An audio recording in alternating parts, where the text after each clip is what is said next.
தமிழ்நாட்டில் நடக்கிற ஒரு பாத யாத்திரை முடிகிற புதுக்கோட்டையில் முடிகிறதாகவும் அதுல அமித்ஷா பிரதமரை அதை யாராவது வளர்ந்து வாய்ப்பு இருக்கா? அழைப்பதற்கு என்ன சொல்லியிருக்காங்க? இந்த யாத்திரையினுடைய முடிவு ஜனவரி 9ஆம் தேதி முடிவடைய இருக்கிறது. அந்த நாளில் பாரத பிரதமரையோ உள்துறை அமைச்சரோ அதில் கலந்து கொள்ள வேண்டும் என்று வேண்டுகோள் விடுத்தேன். சரி என்று சொல்லியிருக்கிறார்கள். 2 பேரும் வராங்க. 2 பேர்ல யாராவது ஒருத்தர் நிச்சயமாக வருவாங்க. அமித்ஷா 2 பேர்ல யாராவது ஒருத்தர் வருவாங்க. ஏன்னா அமித்ஷா அவர்கள் ஏற்கனவே பலமுறை வந்திருக்கிறாங்க. மோடியும் பலமுறை தமிழகத்தில் வந்திருக்கிறார்கள். இருந்தாலும் யார் வருகிறாங்களோ அவங்களுடைய அவங்க அது நான் சொல்றேன், அப்புறம் சொல்றேன். சட்டமன்ற தேர்தலில் தமிழ்நாட்டில் எதிர்நோக்கியிருக்கிறது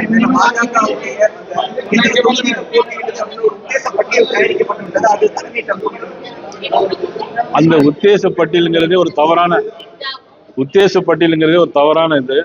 அது வந்த நாளிதழ் தினகரன் நாளிதழ், அது ரொம்ப ரொம்ப நல்ல நாளிதழ் தினகரன். அதெல்லாம் நம்ப முடியாது.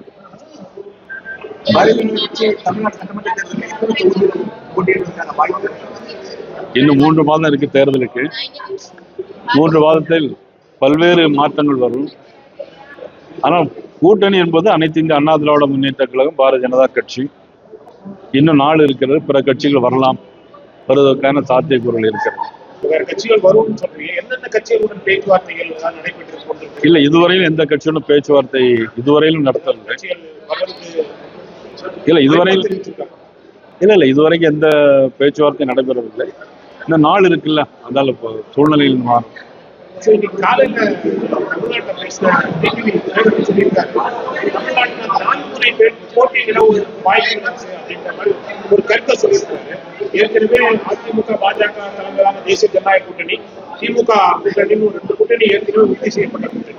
இது இல்லாம இன்னொரு கூட்டணி அமையாத ஒரு பட்சத்தில் 4 முறை போட்டி இருக்கும் அப்படின்னு ஒரு கருத்தை சொல்லியிருக்காரு. அதாவது தமிழகத்தை பொறுத்த மட்டிலும் இப்பொழுதெல்லாம் இதுக்கு முன்னால இருமுனை போட்டிகள் வந்திருக்கிறது. அப்புறம் பல்வேறு சுயேட்சைகள் போட்டிட்டு இருக்கிறாங்க.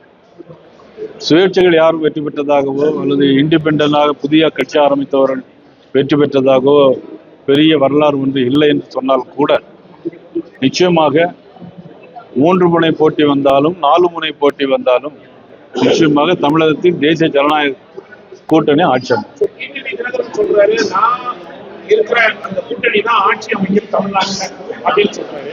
பாஜக தலைமையிலான அந்த தேசிய ஜனநாயக கூட்டணியில டிடிவி தினகரன் வருவதற்கு வாய்ப்புகள் இருக்கா?